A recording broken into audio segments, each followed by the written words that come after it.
mountains of Afghanistan, a Canadian sniper will eclipse Reichert's 1-mile kill shot, taking out a Taliban fighter 1.5 miles away. I don't know if they just thought that today was their lucky day, but it wasn't.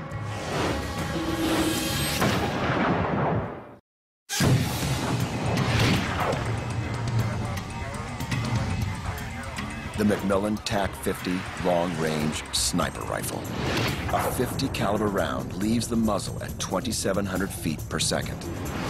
A combination of power and accuracy, the TAC-50 is capable of taking out a vehicle 20 football fields away. The very first time I fired the TAC-50 was an awakening to know that there's something out there with that much power.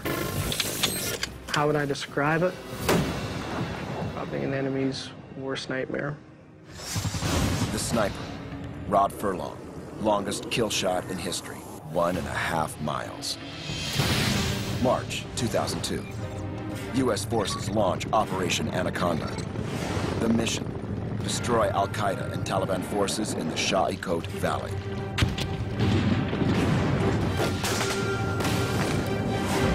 The terrain is rugged and unforgiving, the mountains filled with enemy fighters.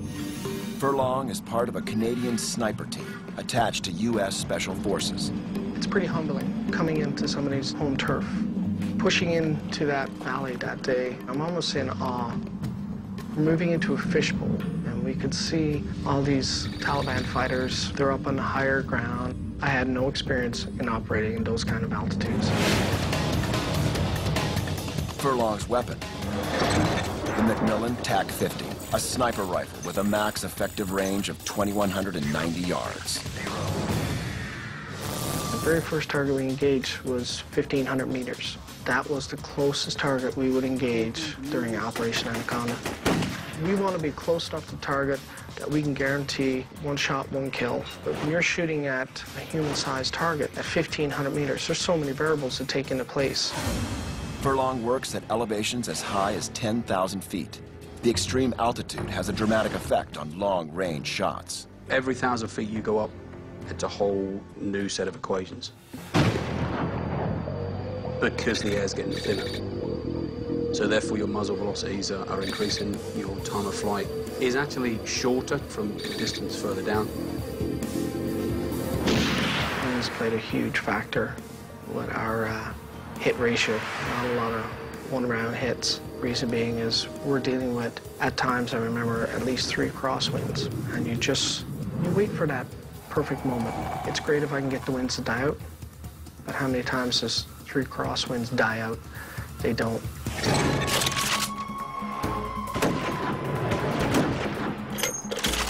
We were so effective. We'd shut down all resupply lines, and the guys who would try to use them would actually get down on their faces and crawl. Within a week, Furlong runs out of his Canadian-made ammo. We had somebody offer us American-made ammunition, and when we started using it, we noticed that it was a hotter round. We're getting a lot longer distances out of this round. You know, whether that round was a lighter round, whether it was a faster burning propellant, I don't know.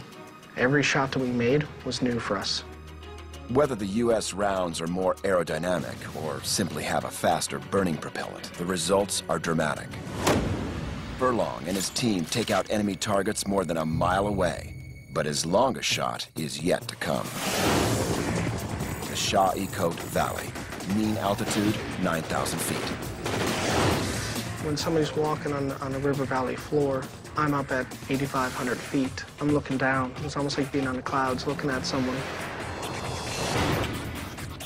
We had observed a 3-man Taliban team, and one of them had an RPK, which is 7.62 machine gun on shoulder. And it was decided that we would engage the Taliban fighter with the RPK on his shoulder.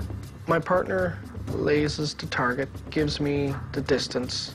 He starts to give me bearing, wind direction. It's everything I'm using to enter in data into my scope, or in this case, what am I going to do to be able to reach that range.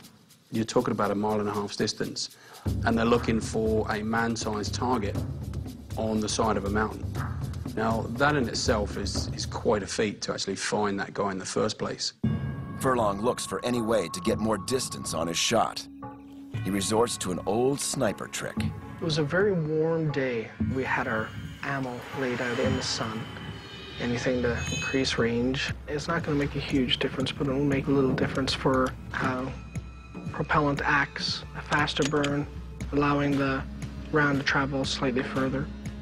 Because of the extreme angle and the distance, Furlong uses the ambush method, leading the target or allowing it to walk into the path of the bullet.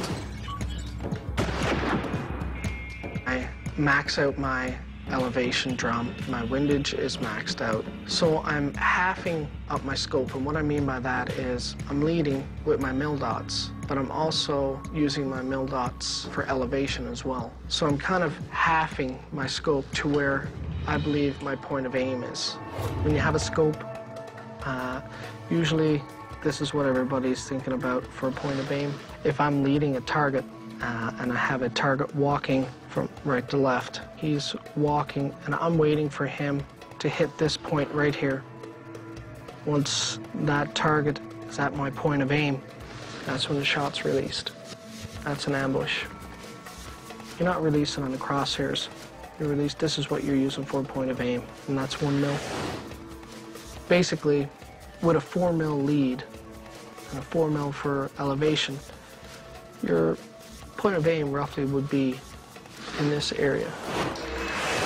Furlong aims 4 mils, or roughly 15 feet above, and approximately 4 mils, or 15 feet to the left of his target.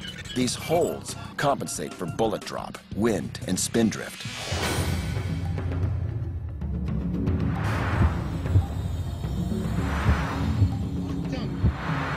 Furlong steadies himself, takes aim, and fires. And for my partner, it's miss. Whatever reason, when dealing with the Taliban, they didn't show a lot of fear. You would shoot at them sometimes and they wouldn't even move. And they knew they were being shot at. Like the splash would hit by their feet or an object next to them. And I don't know if they just thought that today was their lucky day, but it wasn't.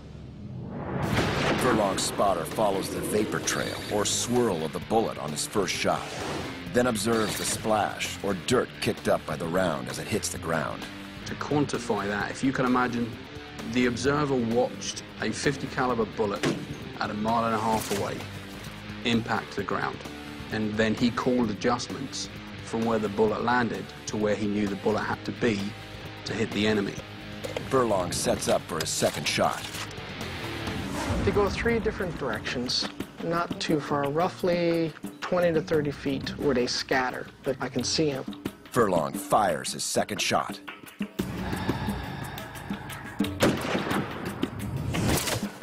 He misses, hitting the Taliban soldier's backpack. Between the second and third, there was no correction needed. I knew exactly what had to happen, and I wanted to get that third shot downrange. 1.5 miles separate Furlong and his target. He fires. Furlong's round leaves the rifle at 2,700 feet per second. Time of flight, 4 seconds.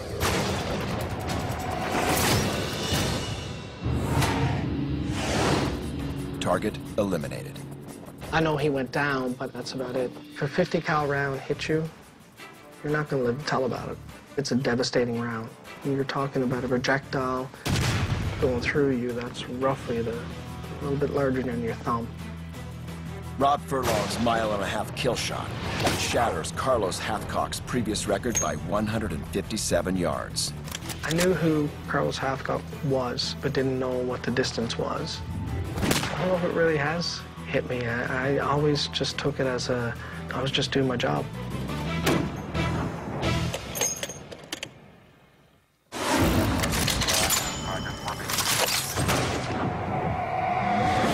Rob Furlong's record still stands today, but high in the mountains of Arizona, an ex-Navy SEAL tries to duplicate his shot from 1.5 miles